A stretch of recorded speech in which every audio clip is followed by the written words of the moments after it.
Doctor Ambedkar அவர்கள் எழுதின ஒரு துண்டு அறிக்கையை படிச்சாலே நமக்கு தேசபக்தி வரும். மற்ற நூல்களை படிச்சா ஜாதி பக்தி தான் வரும்.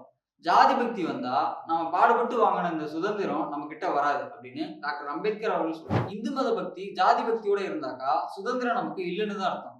டாக்டர் அம்பேத்கர் அவர்கள் சொன்னது உண்மையாயிடுச்சு. இன்னைக்கு நம்ம கிட்ட ஜாதி பக்தி வளர்ந்ததால தலித்துகளுக்கு சுதந்திரமே இல்லை.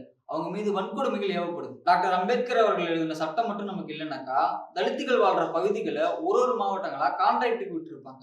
இந்தியாவில் நம்மளை பாதுகாத்து வச்சிருக்கிறது டாக்டர் அம்பேத்கர் அவர்கள் எழுதின சட்டங்கள் தான். இன்னைக்கு நடைமுறையில பார்த்தா உன் சாதி பெருசு என் சாதி பெருசு அப்படின்னு சண்டை போட்டுக்கிட்டு சாதி சண்டை மத சண்டைகளை ஏற்படுத்திக்கிட்டு சாதி வெறி பிடிச்சவங்களா சாதி இந்துக்கள் வளர்ந்துட்டு வராங்க அப்படின்னு சொல்றாரு. தன்னுடைய முதுமை காலங்கள்ல கூட வீட்டுல இருந்து ஓய்வு எடுக்கிறது விரும்பாம சாதி சண்டை வந்துடக்கூடாது, தலித் மக்கள் பாதிக்கப்பட்டுறக்கூடாது அப்படிங்கிறதுக்காக ஒரு கிராமங்களுக்கு தினமும் சென்று களப்பணி செஞ்சுட்டு வந்தார்.